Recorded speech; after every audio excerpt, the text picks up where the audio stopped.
Hey folks, and welcome back to my video narration of Moondance, my nonfiction story. I'm just going to start right where I left off and get to it. I hurried through the doors the clerk had indicated and soon found myself in a long hallway that was somehow familiar to me. Many times in the past, I'd visited the hospitals where my parents worked, finding myself walking down corridors much like this one that I was suddenly faced with. I started left as the clerk had suggested. My every hurried step echoed and magnified as I passed door after door after door. Worry that I had passed where they were keeping my father started to gnaw at my mind as the minutes dragged by and I still hadn't found him.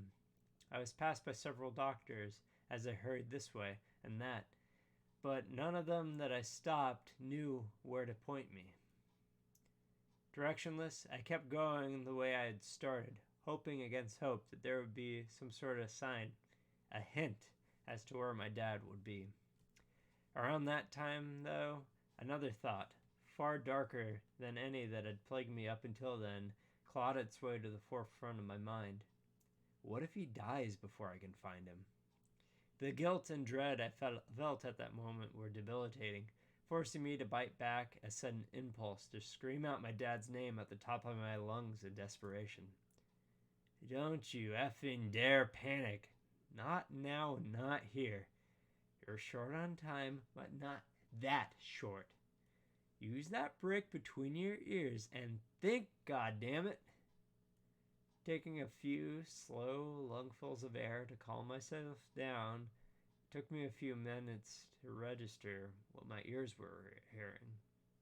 It was a sound so out of place and disjointed with my situation at the time that I was convinced that I was hallucinating. Singing? I followed the rhythmic tune further down the stretch of hallway and began making out the words that were being raised. I sped up my pace as I recognized the song, the lyrics, and the voice that were producing them. Well, it's a marvelous night for a moon dance, with the stars up above in your eyes. A fantabulous night to make romance, 'neath the cover of October skies. My hurried footsteps carried me down to a door that was slightly ajar at the very end of the hall, leading into a squared room lit by a softer, yet more yellowed light. The place had been sectioned off into small cubicles by way of white drawback curtains, each housing a single movable bed, a monitor unit, and a tall steel pool from which an intravenous drip could be hung. My dad was in one of these, his bed raised to a legs elevated sitting position and an IV tube leading to the crook of his arm. A few nurses were gathered around him, checking his monitor readings and making sure he was feeling comfortable. Between raucous choruses where he'd repeat those first few lines or mimic an odd, shivering humming that Van Morrison had thrown into the song, my dad would answer them. He had a look of sleepy contentment on his face, and from what I could tell, he'd been drugged up pretty thoroughly. As after I approached and introduced myself, the nurses filled me in on what was going on. They explained that the EMTs that had been in the ambulance with my dad had found a high concentration of enzyme levels within his blood, indicating an in-progress heart attack. They had given him a steady dosage of morphine in order to dilute his blood vessels and to prevent the ones around his heart from clogging, which clarified for me what the IV was for. He had also been scheduled for a surgery within the next hour, as the exact level of enzymes in his system was very likely caused by at least 3 of the arteries around his heart being strangled and preventing circulation of his blood. Once they were sure that I understood, the nurses drifted off to give my dad and me a modicum of privacy. When he saw me, my dad's face split into a wide, toothy grin. "Thought I lost you back there," he spoke, his words a little bit round, as if he were drunk. "By the way, bud, I talked you up to that cute redhead. You should ask her out." didn't know whether to laugh or sob. Wingman extraordinaire as always, huh, Dad? But seriously, you do realize what's going on, right? You're about to go into surgery. Do you want to talk about it? Or, my voice hitched, and I felt pressure building up behind my eyes, causing me to stop talking. I couldn't cry. Not then. That was the last thing my dad needed. He looked me square in the eyes, and I felt this surety, strength, and calmness that only a parent could give off to their child brighten his mood as he patted my arm. Don't worry about your old man. I don't plan on cashing out quite yet. Bright side is, now I got an excuse to take time off work. But seriously, bud, don't you worry. I'm gonna get through this fine, and you will too. A few minutes later, after my dad got me to start singing Moondance with him, while he over-embellished the romance lines and practically serenaded the medical staff, a few teal-clad orderlies appeared to say that the surgery room was ready. They trundled him off in short order, and when I asked if I could be there for him once one of the nurses informed me that my presence would put him at a high risk of infection, which could prove fatal. She said that there was also a mandatory 12-hour sterilization period where no one but medical personnel would be permitted to come into contact with him. She advised that I return home and wait for them to give me a call when the surgery was through and when I could visit him. The last thing I heard from my dad before he left the surgery ward was him singing under his breath, "And I just have one more moon dance with you, my love. Can I just make some romance with you, my love?" The next 14 hours went by in agonizing, blurred, slow motion for me. The drive home was quiet as a tomb, the radio muted so I could better torture myself within the prison of my own head, spinning out dark possibilities and dire outcomes that were each progressively worse than the next. When I finally got home and failed again to get hold of my mother and sister, only to get the same straight-to-voicemail turnout as the last time, the phone creaked in my hand under my mounting rage as I replaced it on the receiver. I tried and failed to simply go to sleep in order to pass the time all the more quickly, but ended up tossing and turning and sweating. I tried and failed to wear myself down by playing video games that I had, just until a few hours ago, been so excited to play, only to find that my reflexes were so sluggish and sloppy that I made even less progress than I did before. After giving up everything, I decided to resort to an old fallback that I hadn't used since middle school, lying down on the bathroom floor with the fan on while listening to the sink running.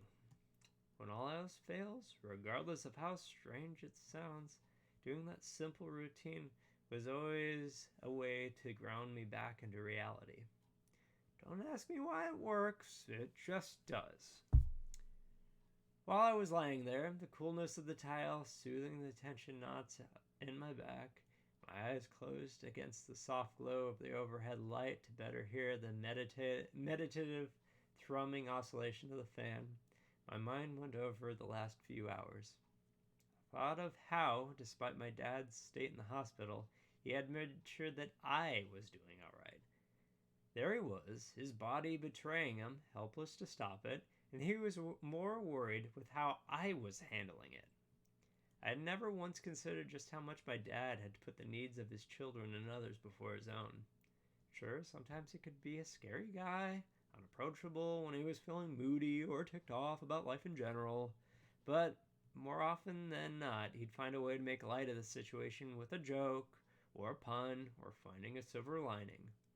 What's more, he'd never allow himself to show any kind of weakness, as that might make the people worry about him, which was something he could never abide. He was a man, a mortal man just like everyone else, who was trying to make the best out of what life had given him. I must have fallen into a mini coma at some point because I was startled awake by the ear-splitting ring of the cordless phone that I had mindlessly brought into the bathroom with me. In my near fugue state, it took me a few seconds to figure out how to answer the damn thing. The flat, matter-of-fact statement of a medical clerk cleared my head faster than if someone had splashed me with a cold bucket of water. From the sound of his voice, I thought it might have been the same flustered, sleep-deprived ER attendant that had been so short with me yesterday. He said that the surgery went well, that it ended up being a triple bypass, that my dad had been put under in order to speed and ease his recovery, and that I could visit around noon, about 2 hours from then. Blearily, I noticed that neither my mom nor my sister had left me any messages, nor did they answer yet again when I tried another fruitless attempt at contacting them. At that point, I was too tired to care. Without taking a shower or changing my clothes, I jumped into my car and headed straight down to Enloe, taking my time and driving like the majority of retirees that frequented the road. Parking around the hospital was much easier than the rush that had been for the night before, as was talking with the missing clinics to find out where they were keeping my dad. He had been placed in a quiet and private wing where passing doctors and medical staff could keep an eye on him while he slept off whatever they had used to put him under. The first thing that I noticed when entering the room was his exposed chest. A raw, red line about an inch thick ran from the center of his collarbone all the way down to the spot just beneath his ribs, where it split into two thinner lines that led down his sides. I then saw the large, brightly shining steel staples that formed a crisscross pattern which overlaid this, reminding me of a macabre zipper that might be found in Tim Burton's films. Last, I noticed all the wired pads covering the majority of his skin, feeding bioinformation to a monitor that displayed the readouts that I couldn't begin to understand, except for that universally known peak and valley pattern that was my dad's heartbeat. I didn't know if it was my presence that roused him, or if it was just coincidence that the drugs just happened to wear off just then, but a few minutes after I entered the room, my dad began to stir. His breathing came harder than normal, his lungs struggling to work against the necessary damage that had been done to his chest so that the surgeons could get to his heart. It seemed a great effort for him to open his eyes, and when he did, they were unfocused as they tried to rest in my general direction. Despite his obvious pain, despite his shortness of breath, despite the fact that he had no idea how his own surgery had actually gone, he whispered in a ragged, harsh whisper, "Hey, bud, you look terrible." My laugh had just enough sleep-deprived hysteria behind it to offset the sob that lurked at the back of my throat. I spent the half day it took my mom and sister to finally show up, sitting beside my dad's bed, talking Star Trek with him when he was awake, and enjoying his company when the drugs finally kicked back in and forced him into his sleep. They happened to show up during one of these naps, which probably made his condition seem far worse than it actually was. Which to me was a small petty justice after all the crap they'd unwittingly forced me into. Once I had assured them that Dad was out of the worst part of the woods and that the surgery was done with, I quietly retold them about the last 24 hours. Watching the play of emotions on their faces was surreal, and I soon lost any vestiges of anger that might have been harboring against them. After all, I had first-hand fresh experience, of what it felt like to be blindsided with the reality that even someone who you thought was bulletproof is in fact just as human as you are. So that's the end of Moondance. It was an interesting story to write, and I still get all emotional as I'm reading it, even to this day. So if you enjoyed that, please let me know. Go ahead and leave comments either on Facebook, since I'm posting it there, or the YouTube video. I'm also going to be starting up a Patreon pretty soon. And this story in the text version and the video narration version will be up there as well. But I'm hoping that you guys have a good rest of your day. I will probably post this video within a week or so. So have a good one and stay safe out there. Peace.